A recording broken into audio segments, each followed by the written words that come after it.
last chunk is how we make this actionable. So it's good for me to be able to talk about all this, okay, this is what you need to do, you can do da-da-da-da-da-da-da, but if it's not concretely actionable, what good is it? So here's the actionable piece. The actionable piece is something I write about in my books, this concept of being active architects of our own life. Because actually, I don't want you to just have all this stuff in your mind as a plan. If you're an architect and you want to build a structure, your goal is to actually see it happen in brick and mortar. You actually want to see it manifest in the real world. You don't want to just leave it in plan. And that's what has to happen with your life. So, is there an architect in the house? Is there an architect major in the house? Is there somebody who's dated an architecture major? You're an architecture major? Yeah, come on.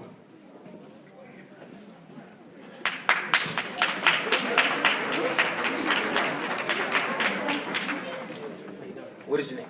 Doug. Let's get out. Speak or give us feedback. What's your name? Doug. Doug. So Doug, you are an architect? Majored in architecture, work as an intern architect right now. Fantastic! Doug, you're just who I need. Doug, I need you to sit right there in front of the people.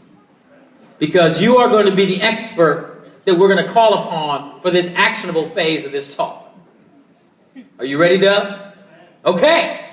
So, Doug, in architecture terms, we're going to kind of weave this analogy of being active architecture of our own life. But in architecture terms, what's the very first thing an architect is going to do when they begin in the inception to set out to go ahead and create some structure that they want to build?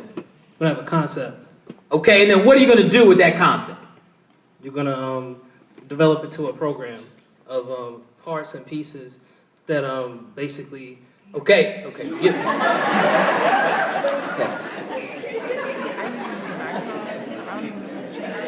Do I look like Dr. Phil? I don't want to be too complicated. Let me rephrase my question. If you were talking to a fourth grader, and you were going to say the first thing an architect uses, the first thing that they're going to do, what would you tell that fourth grader? The first thing they're going to have is a pen. And then what are they going to do with the pen? I'm about to sit you back down. They're gonna draw out a plan.